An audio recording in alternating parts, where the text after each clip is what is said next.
Fire brand leader CM Rekha Gupta कह रही हैं कि रोहिंग्याओं की खैर नहीं, दिल्ली की जनता से बैर नहीं। आज की इस रिपोर्ट में मैं आपको सीएम रेखा गुप्ता के दो रूप दिखाऊंगा। एक वो जिसमें वो रोहिंग्याओं के ऊपर टूट पड़ी हैं, उनको दिल्ली से बाहर करने की उन्होंने कसम खा ली है, और दूसरी तस्वीर वो दिखाऊंगा जिसमें आप देखेंगे कि एक सीएम कैसे एक जनता की बातें सुनता है, उनके बीच जाकर उनकी जो समस्याएं हैं उनको सुनता है। सबसे पहले आप इन तस्वीरों पर नजर डालिए। ये तस्वीरें दिल्ली की हैं, जहां पर आप देख सकते हैं कि एक टेबल पड़ी हुई है, पुलिस बैठी है और ये लोग लाइन में खड़े होकर अपने डॉक्यूमेंट चेक करवा रहे हैं पुलिस से।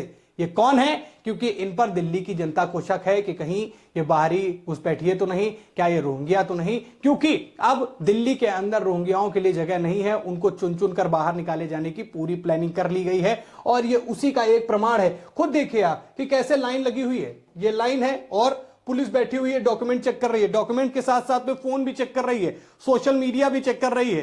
क्योंकि डॉक्यूमेंट बनना तो बड़ा आसान काम हो गया है, क्योंकि देश के अंदर ही कुछ ऐसे लोग बैठे हैं कि जिस थाली में खाते हैं उसी थाली में छेद करने वाले लोग यहां पर बैठे हैं। तो उनके सोशल मीडिया चेक हो रहे हैं, उनके बैंक अकाउंट चेक हो रहा है कि भैया दिल्ली में कमा के कहीं बांग्लादेश में तो पैसा नहीं भेजा जा रहा। इन सब मामलों की चेकिंग हो रही है। अब मैं आपको वो वीडियो दिखाता हूं जिसमें जिन लोगों पर शक है वहां चेकिंग की जा रही है। और ऐसा दिल्ली में पहली बार हुआ कि इतनी शांति से मामला निपट गया हो, क्योंकि जब जब चेकिंग की नंबर आई है इन लोगों ने धमकी तक दे डाली कि पुलिस प्रशासन को, अधिकारियों को, यहां कोई आ नहीं पाएगा, ये नहीं होगा, वो नहीं होगा, उपद्रव हो जाएगा। लेकिन इस वीडियो में आप खुद देखेंगे कि कितनी शांति से रेखा गुप्ता ने कैसी प्लानिंग करी कि एक लाइन से खड़े होकर सब अपने डॉक्यूमेंट चेक करा रहे हैं। एक बार ये वीडियो अपनी स्क्रीन पर देखिए।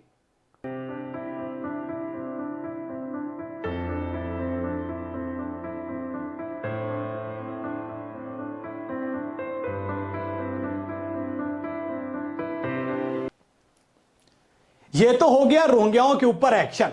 अब आपको दूसरी तस्वीर दिखाता हूं जिसमें आप भी कहेंगे कि रेखा गुप्ता फायर भी है और फ्लावर भी। अब कैसे फ्लावर हैं? अब आप स्क्रीन पर यह वीडियो देख रहे होंगे जिसमें रेखा गुप्ता लोगों से घिरी हुई बैठी हैं और लोग उनसे अपनी बातें कह रहे हैं। रेखा गुप्ता उनको आश्वासन दे रहे हैं कि ये पूरा हो जाएगा, इतने दिन में हो जाएगा, आपकी क्या समस्या है, ऐसी सारी समस्याओं का निदान कर रही हैं। अब आप ये वीडियो आवाज के साथ भी सुनिए कि रेखा गुप्ता कैसे पब्लिक के बीच में बैठकर, दिल्ली का मुख्यमंत्री पब्लिक के बीच में बैठकर कैसे लोगों से बात कर रहा है। और ये दिल्ली के इतिहास में शायद ही बहुत कम हमको देखने को मिलता है, या फिर देश की राजनीति में ऐसे कम देखने को मिलता है कि कोई एक सीएम जनता के बीच में बैठ के उनकी सुनवाई कर रहा हो। एक बार वीडियो जरूर देखिए।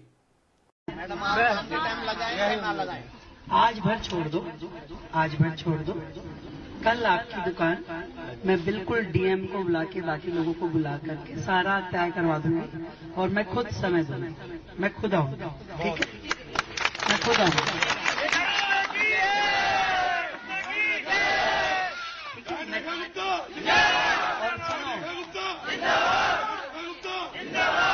और ना किसी भी चीज के लिए परेशान होने की जरूरत नहीं। कोई भी काम हो सीधा मिल सकते हो, टेंशन ना लेना, ठीक है?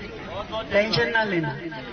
आपकी बहन ही हूं मैं, मुख्यमंत्री बाद में, मुख्यमंत्री इस रिंग रोड से बाहर जाके।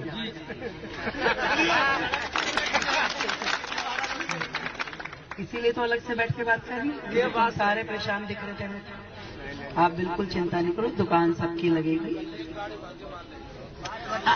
देखो आज वहीं उसी जगह जबरदस्ती ना करो ना, थोड़ा सा गैप दो। आप लोग भी वो सोच रहे हो, अब वो सोच रहे हो ऊपर क्या आदेश है, वो अपना सोच रहे हैं, तुम अपना सोच रहे हो, इसमें नुकसान होता है। हाँ, उस पे नुकसान होता है। आज भर का इंतजार करो, कल से सही प्रकार से आपका काम होगा, ठीक है? चलो, बहुत धन्यवाद, बहुत धन्यवाद।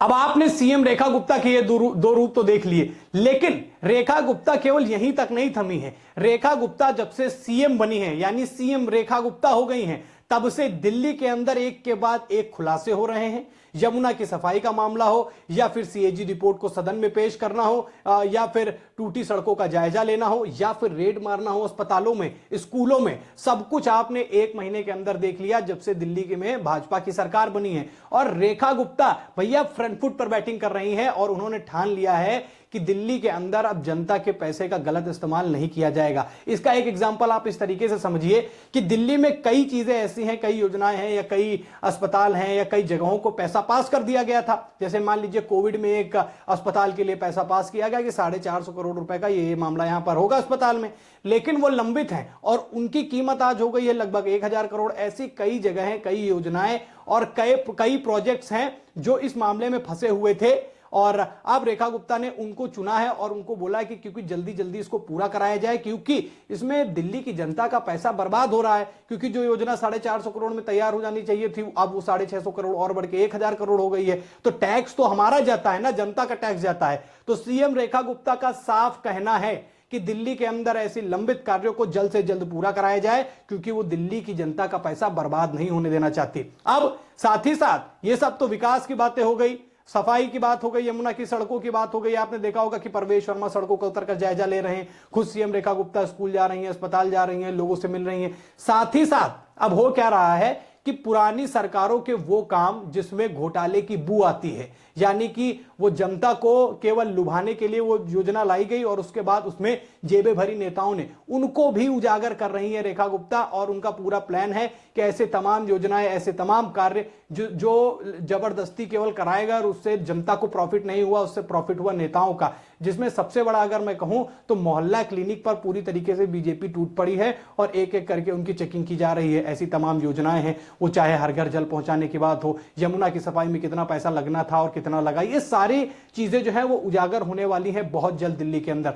यानी जो 1 महीना हुआ है दोस्तों दिल्ली के अंदर अभी सीएम रेखा गुप्ता का, वो 1 महीना ऐसा रहा है कि रेखा गुप्ता के तरह तरह के हमको रूप देखने को मिले, जिसमें यह साफ हो गया है कि शासन प्रशासन व्यवस्था बेहतर होगी। दिल्ली में दिल्ली की जनता का पैसा कोई और नहीं खाएगा। जितनी योजनाओं के घोटाले किए गए हैं वो उजागर किए जाएंगे। आपको याद होगा कि सदन में कार्रवाई के पहले ही दिन सीएजी रिपोर्ट जो है लेकर पहुंच गई थी सीएम रेखा गुप्ता। तो आप इस हिसाब से सोचिए कि उनकी प्लानिंग क्या है, यानी फुल ऑन एक्शन मोड में है और पूरी तरीके से दिल्ली की जनता की भलाई के लिए उनसे जो जो उनके दिमाग में रोड मैप जो है वो तैयार था, उसको धीरे धीरे वो उतार रही है। ऐसा हमने पहले भी सुना था दोस्तों कि बीजेपी ने जब सीएम नियुक्त करने की बारी जो आई थी तो उसमें जिन जो संभावित नाम थे उनको एक काम दिया गया था।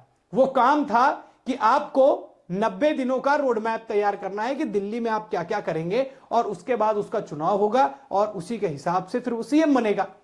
फिर शायद सीएम रेखा गुप्ता का वो प्लान बीजेपी को समझ में आया और इसी वजह से सीएम रेखा गुप्ता जो है इतने समय दिल्ली में एक्शन ले रही हैं और एक विधायक से डायरेक्ट सीएम बनने का जो सफर रहा उसको भी उन्होंने तय किया। और ये चीज बड़ी भी है। देखिए, हम हो या आप हो, जो जमीनी चीजें देख के आता है, जिसको महसूस होता है कि जमीन पर दर्द क्या है, लोग क्या सोचते हैं, वो बेहतर काम करने की क्षमता रखता है। और इसका एग्जाम्पल यहां पर हमें देखने को मिल रहा है। शासन प्रशासन की बात करें, देखिए भाजपा शासित राज्यों में योगी आदित्यनाथ की सरकार उत्तर प्रदेश से इस चीज को लेकर बेहद एक्टिव थी और इस चीज को अब लोगों ने कॉपी किया है कि भैया पहले शासन प्रशासन मजबूत करिए, फिर उसके बाद ऑटोमेटिक जो है विकास होना शुरू हो जाएगा, क्योंकि धांधली बंद हो जाएंगे, घोटाले बंद हो जाएंगे, तो पैसा बचेगा तो उसका सदुपयोग होगा। लेकिन दिल्ली के साथ जो दिल्ली में ये रोगियों वाली समस्या थी, इसको भी निपटाने के लिए अब रेखा गुप्ता एक्टिव हो गई है और मैंने आपको दोनों रूप दिखा दिए। आपको रेखा गुप्ता फायर और फ्लावर दोनों दिख रही हैं या इससे भी बढ़ के सीएम रेखा गुप्ता अभी कुछ आगे काम करने वाली हैं? और क्या रेखा गुप्ता दिल्ली के हालात को बदलेंगी और दिल्ली की जनता के दिल में वो राज कर पाएंगी या नहीं? आप अपनी राय कमेंट में हमसे जरूर बताएं। खबर में इतना ही। खबर पसंद आई हो तो वीडियो को लाइक करें, साथ ही साथ चैनल पर नए हैं तो चैनल को जरूर सब्सक्राइब करें। फिर मुलाकात करेंगे नई खबर में। इस खबर में इतना ही। धन्यवाद।